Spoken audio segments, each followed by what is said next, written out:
فرماتے ہیں کہ تفسیر مجموع البیان میں حضور نے فرمایا جو شخص سورہ نازعات کی تلاوت کرے گا قیامت کے روز نہ اس کو روکا جائے گا نہ اس سے حساب لیا جائے گا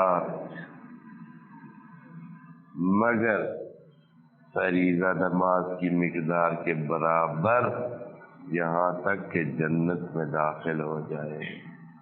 یعنی اس کو کتنا روکا جائے گا؟ جتنا کہ فریضہ نماز میں انسان کو ٹائم لگتا ہے۔ اگر کوئی صحیح مناسب نماز فریضہ کوئی بھی پڑھے، 4 رکعت بھی ہو تو 4 رکعت میں اس کو بہت ہوا تو 4 سے 5 منٹ لگیں گے۔ چلے کوئی 10 منٹ والی پڑھ لے، ہاں تو 10 منٹ کے لگ بھگ اس کو حساب کے لیے روکا جائے گا اور پھر چلو بھائی جنت میں جائیں۔ سورہ نازعات اس نیت سے کوئی پڑھے تو یقیناً جب سورہ نازعات کوئی اس نیت سے پڑھے گا تو اس کی زندگی میں ہی اتنی تبدیلیاں آ جائیں گی کہ وہ حساب کتاب سے بالا تر ہو جائے گا۔